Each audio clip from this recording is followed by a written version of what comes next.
day of celebration, so I'd like the narrative for the questions that I ask you and for the whole session to be one of positivity. It's a day, I think, for us to celebrate e-mobility. This year has not been the most celebratory of years, so let's hold that thought in mind. So if you could, in that thought then, give me some opening gambit notes about your vision for NewMotion as a company that's delivering on decarbonisation. What's your sense of that from NewMotion's perspective and perhaps your own personal perspective? Yeah, sure. So thank you for that.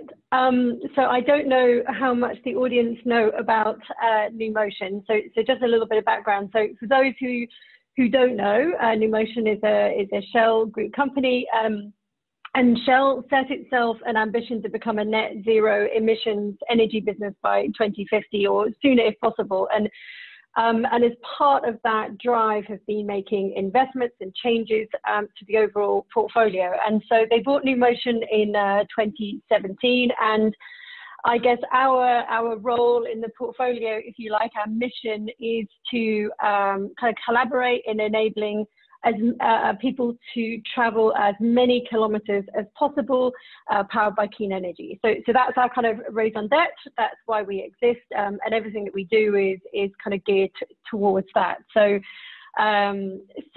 we operate now in 35 countries with over 200 partner networks, 165,000 charge points everywhere, and all across those 35 countries in Europe, and over 70,000 people carry one of our tokens or cards that enable them to then, access those networks. So we've been in this industry now for 10 years and feel that we've got a lot to bring to the table in terms of, what we've learned over the course of that journey. Now, I myself have only been here for 5 months now. 3 of those months were stuck in Singapore due to COVID, so I was running the business remotely. And then the last few months I've been based here in Amsterdam. And I guess in those first few months, what I've really been struck by is just how dynamic and fast moving the industry is, even with the COVID impacts. And so clearly e-mobility, is here to stay through the recovery.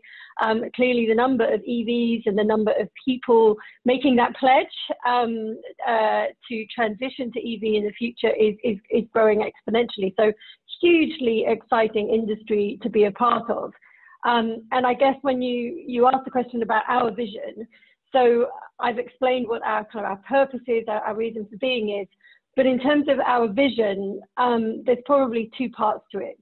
So one is we want to help customers go through their own personal energy transition at home, at work, and on the go. And we recognize that in addition to having kind of hardware and software solutions that enable them to do that, so they need the charge points in the right place, they need the software that enables them to manage their power consumption. They need to know where the charge points are. We also recognize that customers are increasingly going to want access to green, sustainable energy supply. And so that's really where being part of the overall ecosystem of Shell comes in, as that very much fits with Shell's broader aspirations. So helping customers transition, whether at home, at work, or on the go, and then really working forward to help put a power base beneath that of green, sustainable energy. Thanks very much indeed, Mel, for that opening gambit. Let's move on to the green recovery piece then now. I mean, do you in your as CEO of Shell NewMotion, do you see governments, investors, and board level decision making speeding up in the post-COVID transition to green recovery? Do you see an injection of energy in the sector from your perspective? Yeah, absolutely. Like I said, I've been really struck actually just by how much energy there is around the transition even through COVID. And so we've seen, in fact, if you talk to our head of sales, he would say anything but it slowed down. So the appetite within the business community to accelerate that transition, the incentives and the mandates and even just the dialogue, I guess, at government and boardroom level hasn't dissipated at all, which is really encouraging. I think maybe at the beginning of COVID, people were quite concerned that sustainability agenda might might dissipate somewhat, but certainly that hasn't been our experience. And and even in the past few months, announcing partnerships with a range of other OEMs, lease companies, and other business partners, I think just goes to demonstrate that the appetite is growing, if anything, certainly not reducing. Very good. Encouraging to hear. What's your, lastly, a last question before I go over to questions from the audience.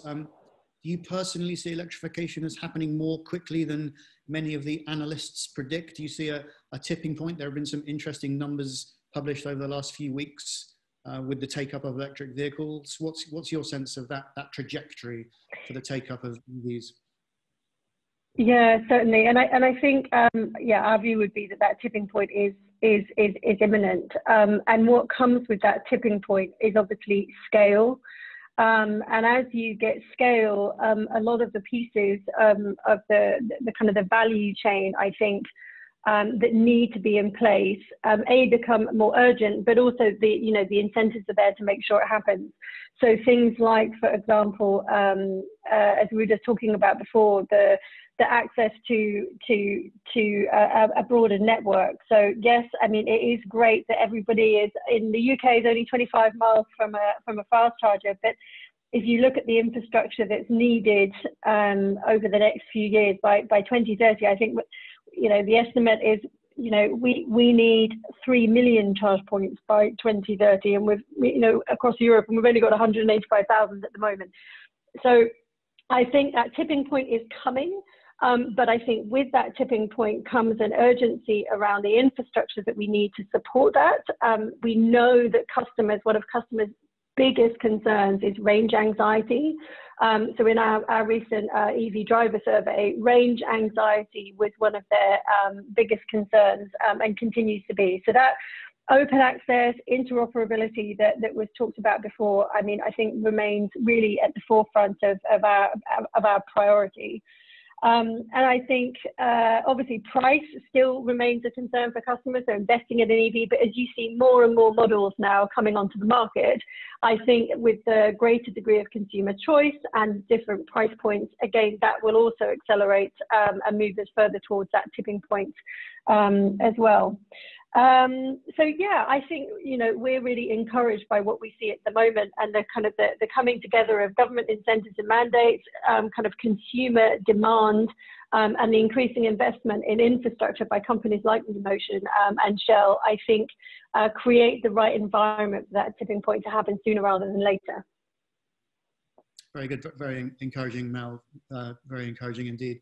So I'll open up to some questions from the online audience now. You mentioned that having Shell behind you is a supporting structure. There's a question from Stephen Wright who asks about that. He says, does having a large utility company like Shell behind NewMotion, is that a huge positive benefit for the injection of energy and frankly investment in your work? Yeah, it is very much so. I mean, I think the solutions that we need to accelerate the energy transition are going to require, real collaboration across all parts of the energy ecosystem. It's investment into infrastructure, it's scale up of new supply chains, deployment of new technology, new business models, customer propositions. I mean, there's a lot to do. And I think what Shell brings deep expertise in all of those areas. And so what it gives us as an organization, although we're run very much as a separate entity, we kind of have access to that expertise, which, hopefully is the best of both worlds. So, a more agile organization with a really specific mission, but with access to the kind of depth of expertise that Shell can bring as well. Very good. Another Shell-related question from Neil Wallace, who highlights that you're on the Shell side. Sinead Lynch has suggested that there could be a phase out of internal combustion engine vehicles by 2030 in the UK. Do you think that's a possibility? Yeah, absolutely. Yeah, absolutely. So we're I know that was just a few weeks ago that she made that statement. So we're very encouraged by that, and very encouraged by the momentum that we see, particularly in the UK, other European markets as well. But those kind of commitments that are made both at government level and by senior infrastructure partners across the country, I think are really encouraging, and will, once those statements are out there, the momentum is there to drive towards them. So yes, we think it's possible, and yes, we're fully supportive of that. Very good.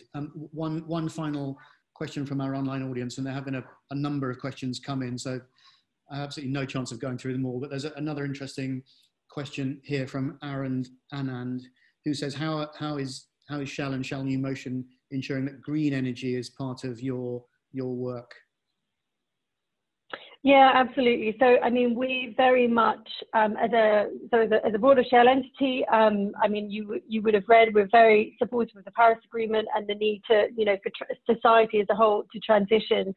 There's obviously no single solution to achieving that. So we are taking a kind of a multi-pronged approach. So we've already invested actually, billions of dollars in a number of low carbon technologies, including, biofuels, hydrogen, wind power, as well as, everything that NewMotion is doing, as well as smart energy charging. So I think in terms of what we're doing, very much investing in those new energy businesses that we see as being fundamental to the energy transition for society as a whole.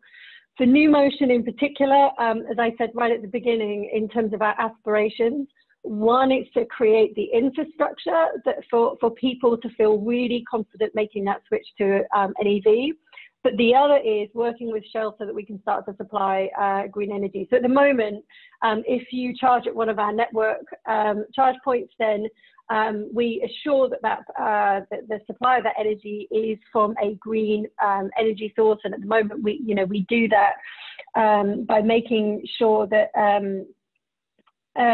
we get the guidance of origin certificates, which can, which assure the energy that we're purchasing is from a sustainable source. But that's just the start, I think. I mean, the ambition is that through the network of charging infrastructure, we would really want to be able to ensure that, drivers everywhere have got access at home, at work, and on the road to sustainable power. Well, thanks so much indeed to our questions from the audience and from those questions between you on the panel. And perhaps one last final single question from me. I mean, if there was one thing that you were looking for in terms of a green recovery and the e-mobility sector, so what would that be from your perspective? Yeah, I mean, I agree with the other guys very much in terms of what they've just highlighted, incentives and transparency. I think I'd build on that by saying partnerships and collaboration. So I've been very struck being in the industry that the value chain is quite complex. There's lots of different players, there's lots of different business models, and I think as people have reflected on green shoots and a movement is at a tipping point, that I think to continue that momentum and to really drive that to that tipping point, we will need across the industry partnerships and collaboration so that we can give customers what they need in terms of infrastructure. The point's been raised already about the need for education, really helping customers understand what this energy shift looks like. Business models that collectively help us be competitive, and the right regulatory environment. So yeah, for me, I guess it's this partnership and collaboration. I don't think any one entity or any one industry is going to kind of do it on their own, and so we're going to have to be quite open to working together to drive the momentum.